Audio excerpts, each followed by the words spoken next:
Thanks for staying with us. We're going to start with the nation. Sub-states are washed with what 180 billion naira subsidy pain relief cash. Defense headquarters, 3 officers, 33 soldiers died in Niger ambush. NAF jet crash also. Agbakuba, Amadi, Boala, others, OK ministers' portfolios. Emefiele charged with fraud, abuse of office, others in Abuja. Tobi Amusan cleared for World Championship. Commissioner Ondo's debt down to 92 billion naira. Niger, Ecowas activates standby force. And Transcorp consolidates power delivery in Africa. Okay, which story are we starting with? Okay, let me begin with the good news. Amusan cleared for World Championships. So Tosi Amusan, our world record holder, has been cleared of all anti-doping rule violations. She was initially suspended because she missed 3 of her tests, and she said that she was going to prove her innocence in the presence of a tribunal, and she has gone on to do that, and the tribunal has cleared her, of all allegations. However, the athletics integrity unit that suspended her are saying that they are unhappy with this decision and they will still go for an appeal. But in Tobi Amusan's defense, she said that she had gone for her tests several times, but she felt like she was being tested more than other athletes because of her, her wins and her feats that she has made. But then she's been cleared, and I'm happy that she'll be able to defend her title at Budapest 2023 World Athletics Championship. Congratulations to her. Yeah. Fantastic news, honestly. Because when we first heard it, we were a bit worried. Quite worried. All right, let me take the major headline very quickly. So many of you heard that the federal government had approved 5 billion naira to be shared to each of the 36 states. NEC had, the National Economic Council, approved the release of the money, and the money is to be used to buy rice, maize, fertilizers for farmers across the state. It's to cover other measures as may be deemed necessary by the individual governments. The money is partly a grant and a loan from the federal government. It was presided yesterday at the NEC meeting by the Vice President, Kassim Shettima. If you recall, last month, another 5 billion was approved, but only 2 billion at the time was released. So many state governments, some of the governors spoke to reporters, and they were actually really, really happy about the funds that are going to be released. According to them, the governors agreed to share the World Bank's 800 million naira dollar fund through cash transfers to the poor. They also agreed that the negotiation panel should interface with labor to resolve the conflict arising from fuel subsidy removal. So also to cushion the effects of the subsidy removal, government has released 5 trucks of rice to each of the states. So these are some of the palliatives that the government is releasing. And they're also procuring about 100,000 bags of rice, 40,000 bags of maize and fertilizers. The funding has to be shared with the formula. According to the report, 52% of the money is given to states as grants, while 48% of the 5 billion is to be paid back on installment basis with a period of 20 months to the CBN. So that's the condition of the 5 billion naira. But it's good that they're not just dashing their money, just 52% will be dashed to them, and the others have to be paid back. But it's a good step in the right direction, hopefully. Now, the issue that Labour has expressed is that it should be transparently disbursed so that we can actually see what government is using it to do, and that this fertilizer or this maize is not hoarded by politicians for their own people, that it's actually used and given to the poor as required. Yes, I have the defense headquarters yesterday gave us, like an account of what happened in Niger State. Remember, I had taken a story where a particular terrorist known as Dogo Gide had claimed that they were the ones that shot down the aircraft with an AK-47. But we have a former chief of training and operations at the NAV headquarters, Air Vice Marshal Bolahan. He said that an AK-47 cannot shoot down the military aircraft. It's not possible. So we know that sometimes terrorist camps do that, where they will take responsibility for doing something gruesome so that it looks like they are so powerful. He explained that, yes, the Nigerian military was ambushed, 3 officers were killed and 22 soldiers as well. Then 7 were wounded, and because of that, there was the aircraft came to, take them away, and during that process, the helicopter crashed. It wasn't shot down. And in the crash, there were 14 previously killed in action personnel. There were 7 of the previously wounded in action, and 2 pilots of the helicopters and 2 crew members were in that crash. But he says that despite this sad event and this loss, there have been wins in other places. He says that the military operations across the country, they have said troops have killed 28 terrorists in 2 weeks, arrested 92 in several operations in the past 2 weeks. 6 terrorist collaborators have been arrested, 6 gun runners, 3 kidnappers, 6 collaborators, and 7 perpetrators of all theft. They've also rescued 82 kidnapped victims, recovered 108 weapons, and so on. In the Niger Delta as well, so many, they shut down illegal refining sites and so on in 2 weeks. So, yes, that was a tragic occurrence, but also there are wins and gains in other places. So I'll take the story about former Governor Emefiele of the CBN and the cases that have been brought against him now. I took the story about Monday, 20 count charge that have been brought against him from the High Court in Abuja, and some of them involved the fact that there was abuse of office, and others. There's a detailed account of how the then CBN governor had, in collaboration with Miss Ramalian Yaro, who is a director, a staff of CBN, but was also a director in April 16 Investment Limited. In 2019, the total amount of contracts awarded to this company, which the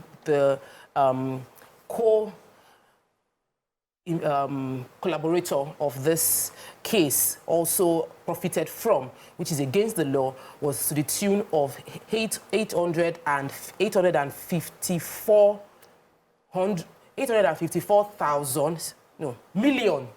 That's zeros, is a whole lot of zeros. $854 million spent on acquiring different exotic cars. Toyota Land Cruiser, Toyota Hilux, several of these vehicles were acquired by the CBN. The contract was awarded to a company where a CBN staff was a director, and it was a connivance. It was approved by the CBN governor. It's part of the fraud allegation brought against him. They said they have evidence that they were going to submit. But in following up with the story I took on Monday, another part of that story was the fact that the government was going to orally asked them to strike out the case of illegal firearms against Emefiele.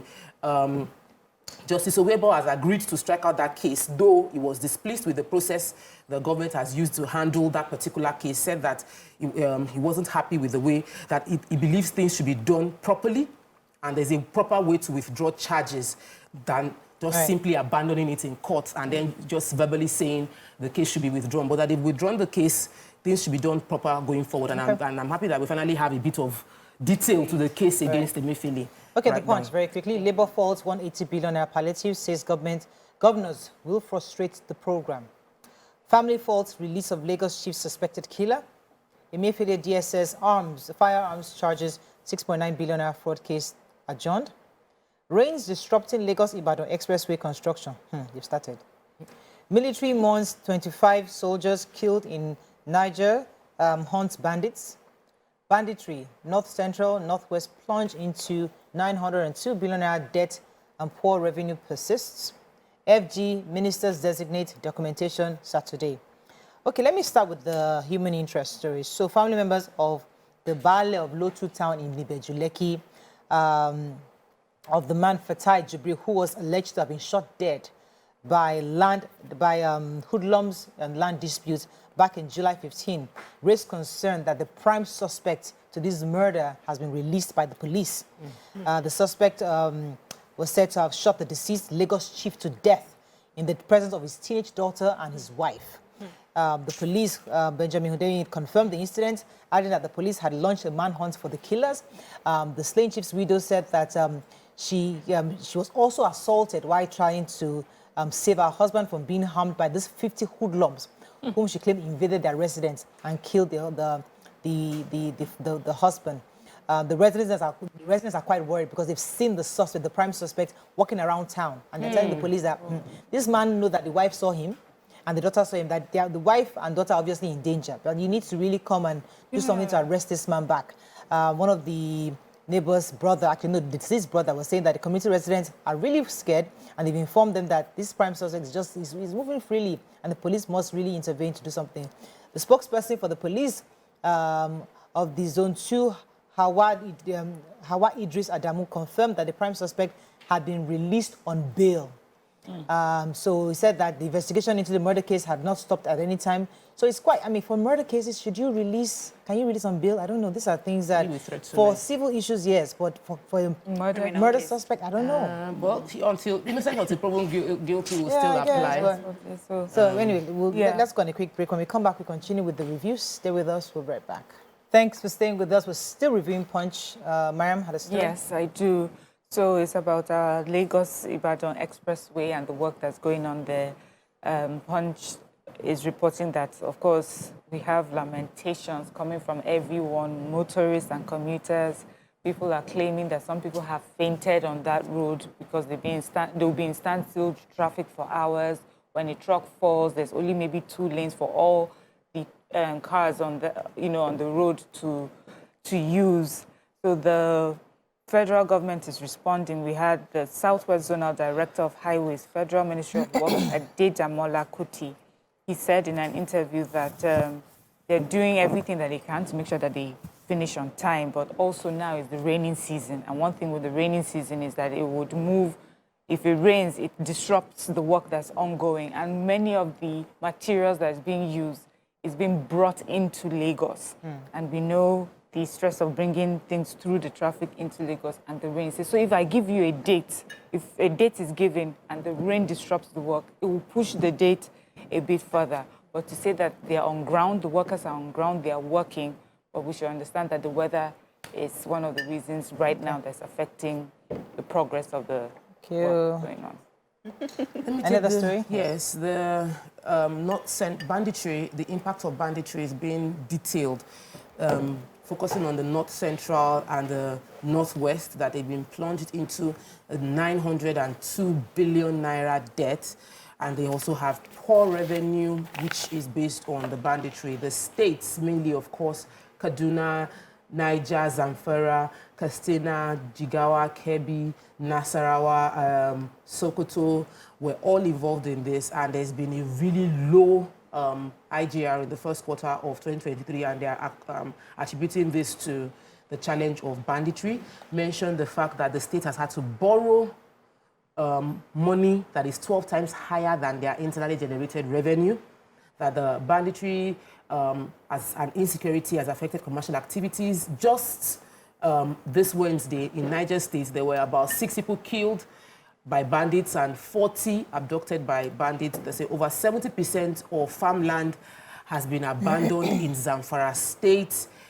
Lots of challenges. I mean, the financial impact of banditry on the economy of majority of the states between North Central and Northwest is really alarming. And I'm hoping that, seeing the numbers, maybe the security operative will understand the impact if they step in stronger. Daily Sun, Ecowas expresses readiness to march on Niger Republic. Nigeria's unity, Ohaneze, takes campaign to UK. Governor Mba inaugurates panel on payment of pensions, gratuities of ex-local government workers and teachers. Palliative, FG doles out 185 billion to states and FCT. Kano Governor Ganduje trade words over alleged attempt to induce election tribunal. Why APC can't stop National Assembly from executing constituency projects, says party chairman. Nigerians in pains, PFN tells Tinubu, urges citizens to accept pending presidential election tribunal verdict. Illicit funds draining Nigeria's revenue and forex reserves, says ICPC chairman. And reps reshuffles committee chairs after Sununu's ministerial appointment. Okay. Take the governor of Enugu State, Peter Mba. It's being reported that he has raised the hope of retired primary and school teachers and then other local government retirees in his state because he's inaugurating a committee on the verification and payment of outstanding pensions and gratuities to all local government staff and primary school teachers. Good news, at least this is it. But this is still the beginning of setting up a committee to look into that. He said that this is in continuation of his commitment to ensuring that retirees who have served and helped in building the state are rewarded with their entitlements. So the committee would be verifying and determining all outstanding pensions and gratuities due to local government staff and primary school teachers, verifying and determining the total number of local government retirees that are primary school teachers and local government staff, and recommend an appropriate plan or module for the payment of all the verified pensions and gratuities. And then, of course, submit their findings to the government within 3 weeks of its inauguration. So it's a good first step. We just hope that this is carried out and there's actual implementation of whatever the findings are. Okay, so Ohaneze Ndigbo has said that with harmony, equity, and fairness, Nigeria can become one of the most prosperous countries in the world. Its President General, Chief Emmanuel Nwanyawu, was saying this in London while he visited the Commissioner to United Kingdom, Sarafa Tunji Ishola, who was there with his wife. And there he said that Nigeria is blessed with enormous human and natural resources that gives its potential to rank amongst the best nations and most prosperous nations in the world. According to him, he had gone to visit the commissioner himself and to foster familiarity with the mission staff and the members of Ohaneze Ndigbo to promote peace and unity in Nigeria. And interestingly, he said that this is the first High Commissioner of Nigeria in the United Kingdom to grant audience to Ohaneze Ndigbo, and he was pretty happy to be there. And he also encouraged the youth to disregard all the inciting discord in social media and across, that we must be united in building Nigeria together. Okay. Still on Niger coup, the Economic Community of West African States Committee of Chiefs of Defense Staff met yesterday, and they have resolved to activate a standby force to intervene should diplomatic efforts fail. So all member states, except those under military rule and Cape Verde, pledged to participate in the standby force. And according to Nigeria's Chief of Defense Staff, General Christopher Gwabin Musa, he said democracy is what we stand for and it's what we encourage. The focus of our gathering is not to simply react to events, but to proactively chart a course that results in peace and promotes stability. He also said the defense chiefs did not meet under a circumstance that any of them would be happy about, but then they have to show courage. Also, they have gotten support from the Southern African Development Community, SADC, that's the Southern region. They have backed them up. The Southern region is saying that they are confident about the decisions that Ecowas is taking, because if anything happens on the region, it also affects the Southern region. So they are supporting Ecowas and the African Union on the decisions that they have taken, and they hope that the issues in Niger can be resolved quickly. So the Pentecostal Fellowship of Nigeria, the national president, Bishop Wale Oke, has made an appeal. This was after a fellowship's 3-day national executive retreat. He said that it was, first he addressed the president. He said that both the president and the cabinet should be aware that Nigerians are suffering and that Nigerians are going through a lot of pains. The administration must do everything possible to ease off this pain, irrespective of religious, tribal, or political affiliations. Then he appealed to Nigerians that once the tribunal result comes out, we should agree with the tribunal result and not fight it. He appealed that the verdict should be supported by all Nigerians, that we should see what happened. We cannot continue politicking forever, that the election was very divisive and the election almost broke Nigeria apart, and that seeing the example of what happened in Sudan after an election, the inability of the people to accept the result and the verdict of the tribunal has led to 30 years after there is still fighting. The country broke up and they're still fighting. That we do not want a country broken, no matter how bad we feel togetherness hasn't worked for us. Neither do we want war in Nigeria. And so accepting the tribunal result would help, while the government is also doing all they can to ease the pain of Nigerians. Vanguard will invade Niger if diplomacy fails, says Ecowas. We're taking that story. Subsidy removal, FG shocked over high food transportation costs. Transcorp acquires 60% stake in Abuja Disco. Over 1,680 Nigerian school children kidnapped since Chibok incident, says SCI. Club owners task new sports minister, Senator Eno, on football development. Subsidy removal, no instant solutions to Nigeria's problems, says Tinubu. Unical suspends professor accused of sexual assault, bars him from campus, and credits to government rises further by 3.5% to 32.3 trillion naira. Okay, Transcorp has moved to acquire 60% of the Abuja Electric Distribution Company, AEDC. That's one of Nigeria's 11 discos that we have. The board of AEDC has appointed the new managing director also. His name is Mr. Christopher Izia Fulukwe as the MD, and he's expected to deepen the investment targeted at improving the supply of electricity within the FCT and to houses and government institutions across. Before he took his position as MD, he was actually in charge of the Transcorp Power Limited Ugeli in 972 MV thermal plant. So obviously he's the right person to head the AEDC. Happy for them, but that's Transcorp is really, really moving. Expanding. And it's a good, Tony Elumelu. development. Tony Elumelu is doing big things.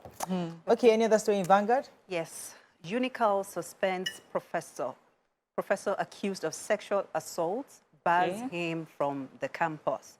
Okay. So this is coming from the, we all heard the story of, the sexual assault. And according to the letter, the suspension came on the heels of the dean's response to a query earlier issued to him by the university management, which the vice-chancellor was dissatisfied with. So they were obviously dissatisfied with the first letter they sent to him, and they have told him to vacate the school premises. He's been relieved of his position as the dean of the Faculty of Law, and he should not be seen on the premises unless he's been summoned to come and defend his case in the presence of the panel. So we are looking forward to how this matter actually unfolds, because this is not the first time he's been suspended. So let's see how this one is barred from entering the campus, so that's good. We should be getting... Yes, I have a story, but I feel like it's a bit similar to yours, but this is Save the Children International, the group that, talks about and encourages education, especially, in a certain group of people, especially here in Nigeria. They're an international group, but here in Nigeria, they're giving a report, and they've given that 1,680 school children have been kidnapped since the 2014 abduction of 276 schoolgirls from Chibok, remember. And they're giving us even more detail. They said over 180 school children were killed. That's in this period. That's from the 2014 till now. And nearly 90 have been injured in 70 attacks between April 2014 and December 2022, with an estimated 60 school staff kidnapped and 14 killed. 25 school buildings reportedly destroyed during this period. Then the majority of these attacks took place in the northwest with 49 attacks, followed by north central with 11 attacks. And they say that this has a huge effect on how parents and children respond towards education. Of course, it led to a huge withdrawal of students from school. Many of them are afraid to go back to school. They're afraid that they may be caught up in another case like that or be raped.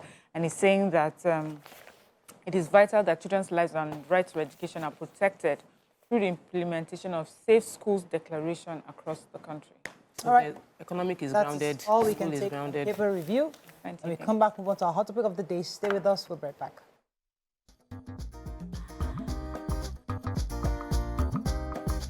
Stay tuned.